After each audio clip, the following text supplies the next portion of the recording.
itong motor natin is 2019 model. So magpa 5 years na siya ngayon, pero wala pa tayo na-upgrade dito. And ngayon pa lang tayo mag-upgrade.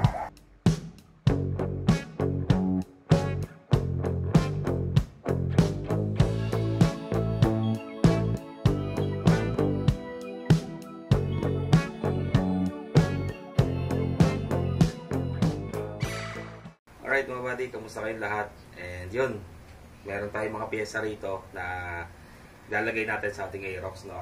So, itong motor natin is 2019 model. So magpa 5 years na siya ngayong May, pero wala pa tayo na upgrade dito. And ngayon pa lang tayo mag-upgrade. Unang-una, yung brake master natin. Alright? So, magpapalit na rin ako mga buddy ng handle grip. Eto, Nagamaki handle grip. RCB rin, gagamitin natin, Nagamaki. And medyo matigas na kasi itong luma eh. So papalitan natin. Malambot lang itong Nagamaki mga buddy. So magpapalit din tayo ng RCB master brake, no. So ito cable type kasi hindi naman naka-disc brake yung likuran natin. Pasensya na kayo kung medyo maingay, no. And kung mahina man yung boses ko kasi wala pa tayo external microphone. So cable type gagamit natin para sa ating left handle, no. Ayan. So nabuksan ko na to, check ko na to mga buddy. And magpapalit din tayo ng RCB master brake pump. Ito mga buddy. Buksan natin, pakita natin sa inyo itong RCB master brake pump. So ito yung RCB master brake pump natin mga buddy. So ng mga nagtatanong, no, ang millimeter dito is 12.7 mm. So wala kasi ako nakuha 14 mm eh. Kaya ito yung nabili natin. So at ito yung master brake pump natin, RCB. Ayan. So napaka-solid, napakaganda, no? Para sa ating ride. So yung likuran cable type dahil hindi naman siya naka-disc brake. So yung harapan lang yung naka-disc brake natin mga buddy. Alright, eto. And then magpapalit din tayo mga buddy ng caliper. Ayan. Siyempre, caliper natin is RCB din. Alright? So tabi muna natin to.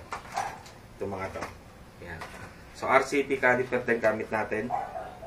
So, yung RCB natin, pang Aerox to, although nakalagay sa kanya NMAX eh, pero fit din siya sa Aerox, no?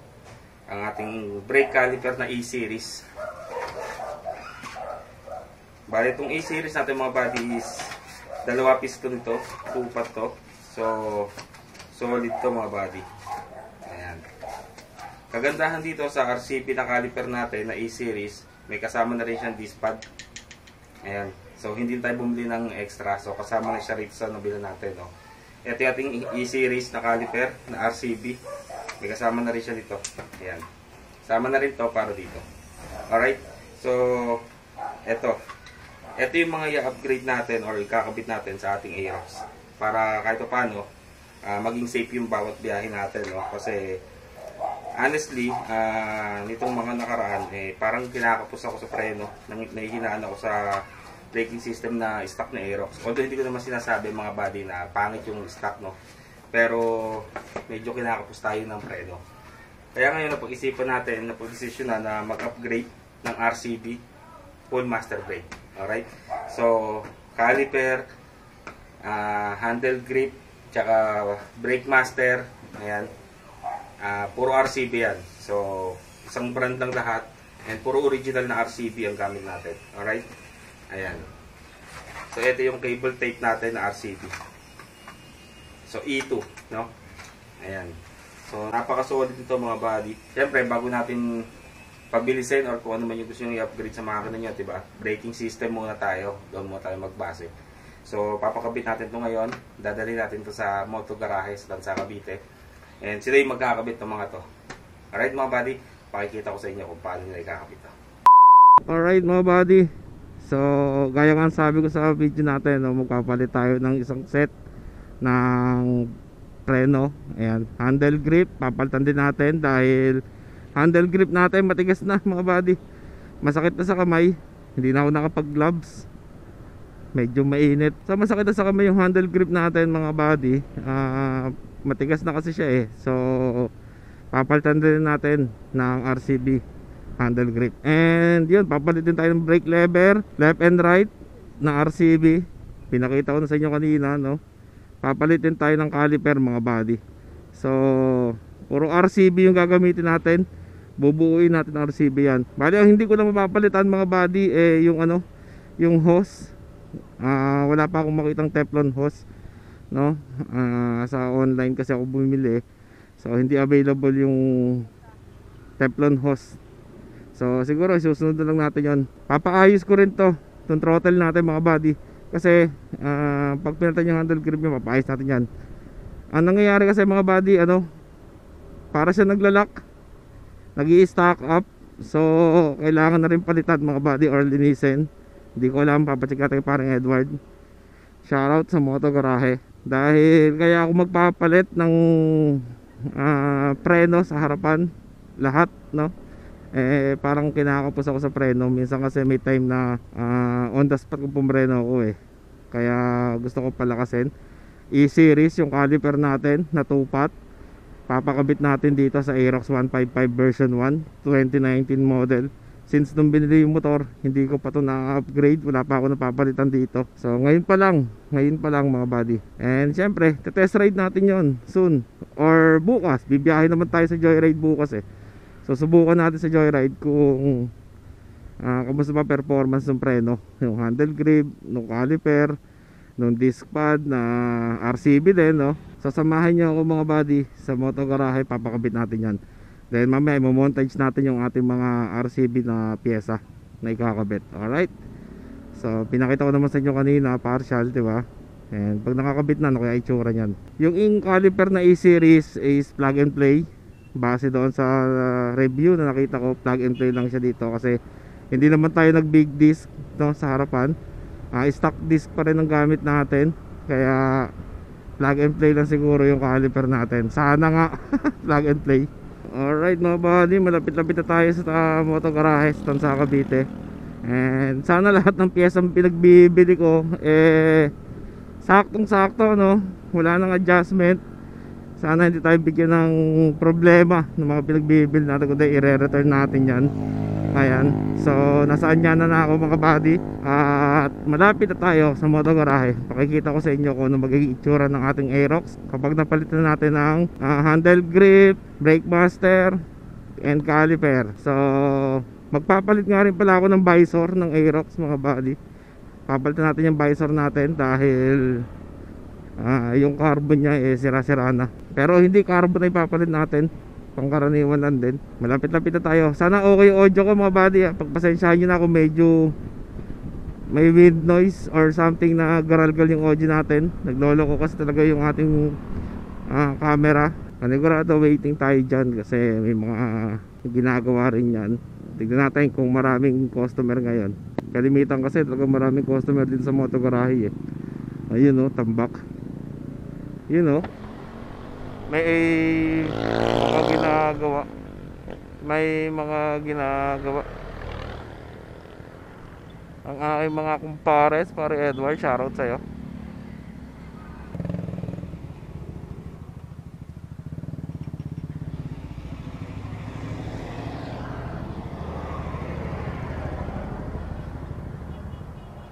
Ganun to, daki nito Kimco.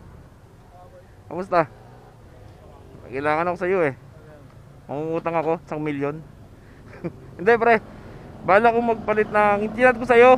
Hindi mo ako ni-replyan, sinin mo lang ako. Brake master, caliper. Papalitan? Oo. RCB.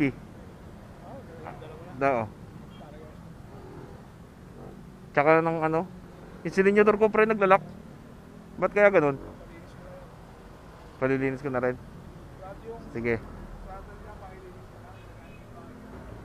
Balik ako kayo mga buddy.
Alright mga buddy, pauwi na tayo.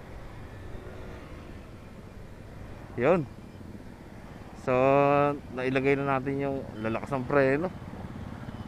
Ganda, lakas ng preno natin. Kahit likuran lang mga buddy. Ang ganda ng lever. Kahit likuran lang. Tigil talaga ang motor natin. So inabot na ako ng 5:46, mag-aalas 6 na ng gabi. So nagpunta tayo dito ng around 2 o'clock, I think 2 o'clock. So salamat sa Moto Garahe, salamat parang Don. At naayos na yung pinapayos natin. Napaka-solid ng preno natin, harap at likod. Yung harapan ang sarap gamitin. And yung likod, ang lakas din. Ang ganda ng lever. Solid to mga buddy, solid. So siguro mabe-break in naman natin to eh. Baka bukas, bibiyahe naman tayo ng joyride bukas, no? So mabe-break in natin to mga buddy. Then yung handle grip natin, solid din. Ang handle grip natin RCB. Naka RCB din tayo. So yung caliper natin RCB 2-pot, yung E-Series. Then ganun din yung ating brake master. Napaka solid mga buddy, sarap gamitin. Hindi na masakit sa kamay yung ano ko, yung handle grip. And safe na yung preno natin dahil napakalakas na, napaka solid na nito. So yun, abangan nyo yung review ko sa biyahe ko. I-ride natin to para makita natin yung preno and yung performance ng RCB na brake master natin, no? And caliper. Alright, so hanggang sa muli mga buddy. Always remember, ride safe, keep safe, and God bless. Peace.